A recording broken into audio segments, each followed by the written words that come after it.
So we presented that to Fred, and then Fred and I had worked on a little secret thing we wanted a memento for everyone to take back with them. And because we are the Mustangs, I, I'll take credit for it. I thought about it, horseshoe. So I went to several stores until I went to a supply place and I found horseshoes. So I took them to my trophy man and he engraved a little plaque, and we were able to put that little class of 1959 50th reunion on each horseshoe. And so we distributed those. And Priscilla had done some, there's a word for her bottles. I think we'll show you one in a minute. Anyway, she had prepared some really cute things to give, and all in all, it was just the loveliest of events. We took pictures, lots of pictures, and Joe Biescas was our main speaker. He's the most articulate, eloquent speaker, and he spoke, and I'm sure he will later. Spoke about how much things had changed and yet how many of us had stayed the same. And I believe that that is one of the things that was most remarkable of the reunion, is the fact that so many of our classmates may have changed a little physically. There's probably more of us than there used to be, but basically many of the personalities had stayed the same. And for 4 days we were kind of just wrapped up in warm fuzzies. Like I said, it's one way to think about it. We just had a great time, and I believe that the renewal of friendships was one of the biggest advantages. I think the unity that we found amongst us was so beautiful.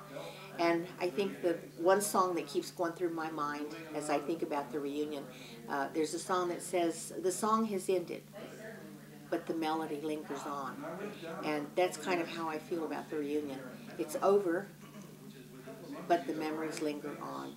And it was a good bit of work, but I think that the committee was very intent on organizing the reunion to where anyone who came in would be able to say that it was worth their time to have done so. And I think that there are about 4 or 5 reasons why it was so successful.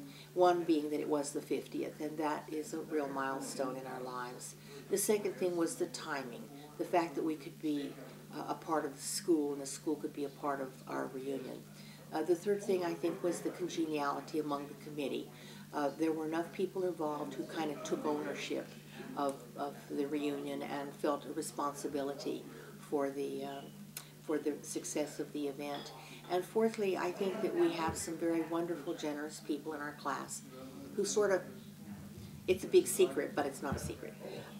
There was a secret society who provided some slush money, and that enabled people like me, I was doing all the decorations and the mounting of the pictures and the horseshoes and all of those things. And so there was a fund that was able to provide those things for us. And I think that we're very grateful. I won't name them, and I'm sure maybe Fred will or won't, I don't know.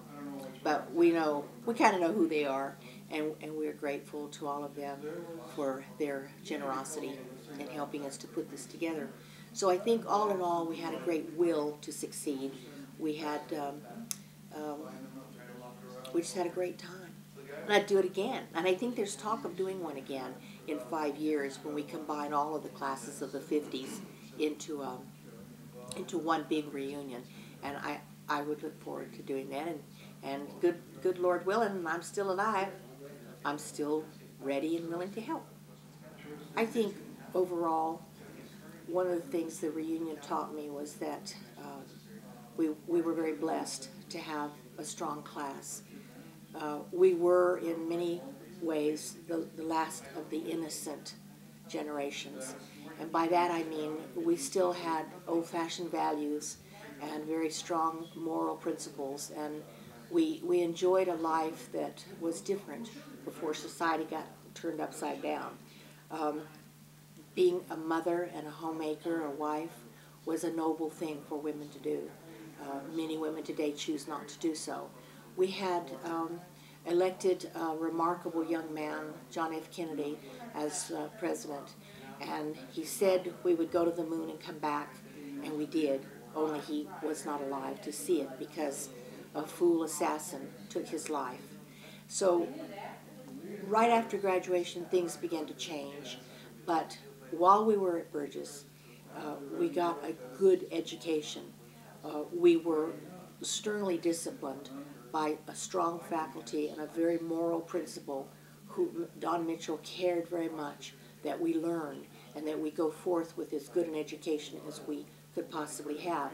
And many of our classmates never got their degrees, but the foundation that we got in the way of education at Burgess was remarkable.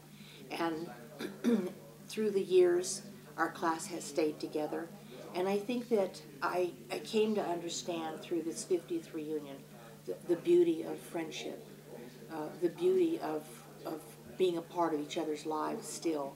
We have had several reunions, and I think that's partly why our class was so successful in putting together this 50th reunion, because we truly had kept up with one another. We had lost some of our classmates. Some of them are still not on our roster, but through the miracle of the computer, Priscilla Rissler has just done a fantastic job to keep everything stored electronically, and she was just a marvel.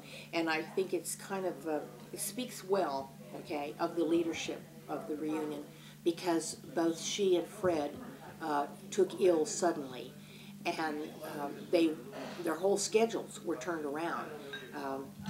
Priscilla came in at the last moment, and Fred literally got out of the hospital and got on the airplane, and we had made such great friends with the general. He happened to meet Fred at the plane when he got off of the plane and wheeled him downstairs, where we had a bunch of the classmates were waiting to welcome Fred and Clarice, because they had both of them had been in poor health, and poor Fred, he was still wearing his hospital bandage.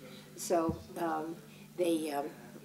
we were so glad that they were here. But the reunion went right along. All the plans, everything just continued, because there had been some great foundation laid for the planning, and all we were doing then was implementing what we had planned. So I'm very grateful for the friendships that were renewed. I got a lot of lovely Christmas cards this year that I wouldn't normally have gotten. So I think that it points out that any time you spend with friends and maintaining a friendship is a beautiful thing. I mentioned earlier we lost our beloved Johnny Munoz, and he and I and Aida had been friends for 54 years. And it speaks well of the class that some of the classmates drove in from out of town to pay their last respects, and there were many classmates in the audience of the funeral services. So I would just say that we had a great time at Burgess. Like I said, we were maybe the last of the really innocent generation. We were told to keep off grass, but that meant don't walk on the green grass that it was planted. Had nothing to do with smoking grass, and there were just a very different set of values that were in place. And sometimes I wish that they were still back. The one good thing being that we who are parents have had an opportunity to try to instill those values in our kids, to where they will go on to live clean, decent lives as adults.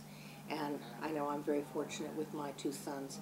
So anyway, this reunion has been a wonderful project. I hope that everyone will want to buy a DVD and have it in their collection of memories, because it's going to be really a great video. And I want to compliment young Jose, the cameraman. He was there for our events, and Shirley Joviescas and his son Jose have also been a big part of producing this event, and the Secret Society has helped to finance it. So anyway, we're looking forward to it, and thank you so very much to all of you who attended our reunion and made our efforts worthwhile. I'm very grateful. Thanks.